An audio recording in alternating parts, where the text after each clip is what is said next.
नमस्कार। आज हम बात करने वाले हैं उत्तर प्रदेश के इलाहाबाद हाई कोर्ट के एक बेहद ही महत्वपूर्ण फैसले की, जहां पर कुछ सबूतों की, जो इलेक्ट्रॉनिक सबूत जिनको कहा जाता है, इसकी कमी के कारण रेपिस्ट बलात्कारी जो था उसको छोड़ दिया गया, क्योंकि हाई कोर्ट के सामने कोई भी ऑप्शन नहीं था।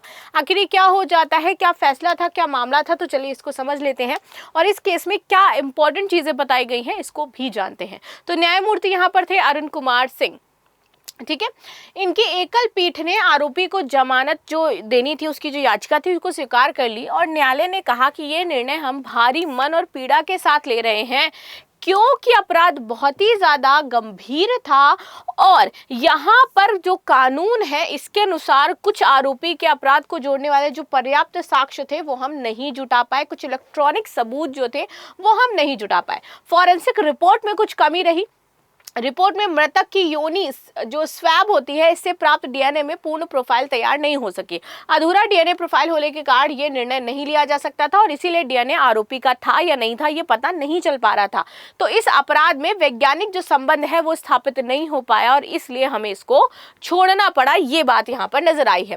एफएसएल अवसंरचना और न्यायालय की चिंता। तो न्यायालय ने उत्तर प्रदेश की फॉरेंसिक जांच व्यवस्था पर गंभीर चिंता जताई है। न्यायालय के अनुसार अधिकांश मामलों में डीएनए प्रोफाइल पूर्ण रूप से तैयार नहीं हो पाता है।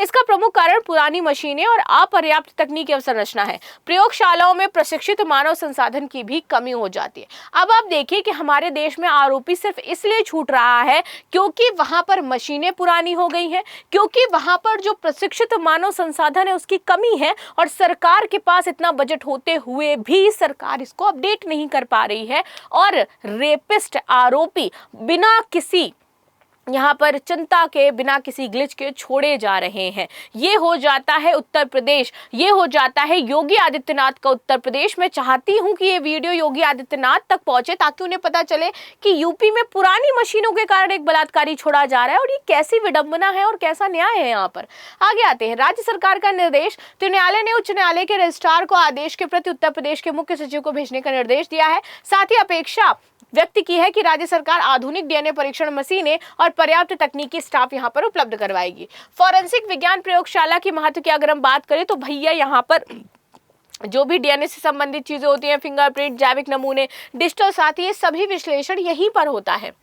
अपराधियों की पहचान और दोष सिद्धि में बहुत ही महत्वपूर्ण एक स्टेप होता है और न्यायिक प्रक्रिया में ये वास्तुनिष्ठ साक्ष्य का जो चीजें हैं वो उपलब्ध करवाता है और ये अगर बेटर नहीं होगा तो चीजें कैसे होंगी। निष्कर्ष तो ये मामला दर्शाता है कि आधुनिक अपराधी न्याय प्रणाली में वैज्ञानिक साक्ष्य की भूमिका अत्यंत महत्वपूर्ण है और फॉरेंसिक अवसंरचना हमारे देश की इतनी ज्यादा कमजोर है कि हमें अपराधियों को छोड़ना पड़ रहा है और सरकार को इस पर डीपली कंसर्न दिखाना चाहिए। इसीलिए राज्यों के आधुनिक एफएसएल प्रयोगशाला, उन्नत डीएनए परीक्षण तकनीक और प्रशिक्षित विशेषज्ञों में निवेश बढ़ने की आवश्यकता हो जाती है, जिससे कि सरकार इस कंसर्न पर ध्यान दे, इसको देखे और जो भी यूपी में इस तरीके के मामलात हैं इस पर भी नजर रखे। न जाने कितने हजारों आरोपी सिर्फ इन्हीं साक्ष्यों की वजह से खुले घूम रहे हैं और देश में एक थ्रेट क्रिएट कर रहे हैं। इस पर आप सभी का क्या राय है जरूर बताएगा। मिलते हैं नेक्स्ट क्लास में, तब तक के लिए धन्यवाद। लाइक शेयर सब्सक्राइब करना बिल्कुल भी ना भूलें and thank you so much.